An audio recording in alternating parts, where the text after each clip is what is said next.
Yes, Braden Holtby is on his way to Vancouver on a 2-year contract with $4.3 million AAV on that deal. Of course, that means Jacob Markstrom's time with the Canucks is over, and nothing is confirmed at this point, but it does look increasingly likely that Markstrom might end up in Calgary as the goalie carousel continues to spin.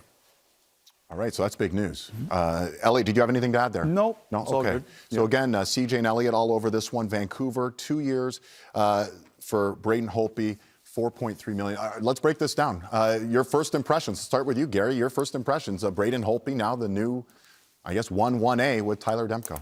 You know, you always seem to start from your net out. And if you have issues in your net, you want to get those solidified as quickly as you can. I think Braden Holtby, is a great pickup. You know you're going to lose Markstrom. I think they knew that. So here you're bringing in a guy who's won a Vezina. He's won a Stanley Cup. He's made shooting water into the air and following it a sexy thing to do. I mean, we just can't get enough of his eye tracing or whatever. But anyway, popular. Let's say popular then. Okay. Young kids are doing it now. They just think it's great. I mean, this is a guy that just fell victim to a good young goaltender coming along in Samsonov, who's going to take the reins there in Washington. Also the fact that they had to take a lot of money and they had to sign Backstrom. And when you look down at this was the guy that was going to go. I think he's still got a lot of hockey left in him. And I think, and the one thing that we talk about, why the Vegas Golden Knights were so good right off the hop, is so many guys had to burn their backbone and their backside because they had something to prove. And I think for Braden Holtby, proving that he's got lots left is going to be something top of his list. Listen, if you're not going to get Markstrom, and we all said he was maybe the top guy, Braden Holtby's a pretty good consolation prize, is it not, Berkey? Well, I think he's a really good consolation prize, but I think it's important to look at what the game's going to look like going forward. I don't think you're going to see $10 million goaltenders anymore. I think you're going to see 1A and 1B. I think next year we're going to play 60 games with a very compressed schedule. You're going to have back-to-backs, 3 and 4s. It's critical to have 2 guys. I think they believe Thatcher Demko might be 1A, and they need to make sure that's the case because he had such a small sample size in the playoffs. He was magnificent, but it was only a few games. So this will be a great signing for them, I think. It's a downgrade from Markstrom, but not much. Mike, I want your thoughts on this. As a former assistant GM with the Kings, that domino's fallen. So does it, not panic's the wrong word, but do you start saying, uh-oh, we got to get on that phone right now because soon the musical chairs are going to keep going? Well, Berkey stole every good point I had. He does that to me all the time. I would say, though, but if you look at the teams that win,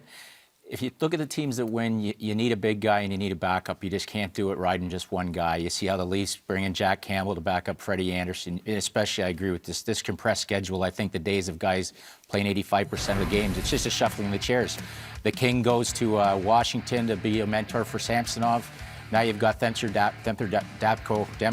in Vancouver with Braden Holtby there. It's just a shuffling the chairs. Team need to change their chemistry. I agree. He's a downgrade from Markstrom, but now they've got that chip to play to help Demko develop.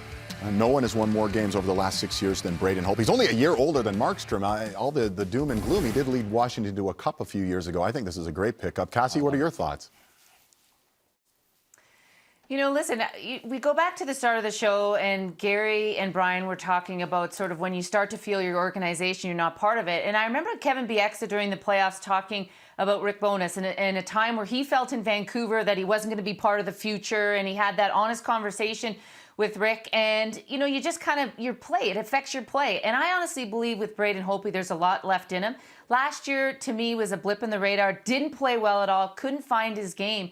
But I kind of feel like he knew he was going to be the odd man out. They weren't going to pay him what he thought he was deserved. And you just win a cup with that team. And I think that's the factor that's maybe affected him the most. I think a change of scenery is going to be good for him. And think about Thatcher Demko right now. You're going to get an opportunity next year to play behind a Stanley Cup champion, but at the same time, as Berkey mentioned, you know you're going to get a lot of games just based on the way the schedule looks like it's going to be. So I think a good pickup for Vancouver, and Vancouver fans should be pretty happy to get a Stanley Cup winning goaltender to be their #1 guy.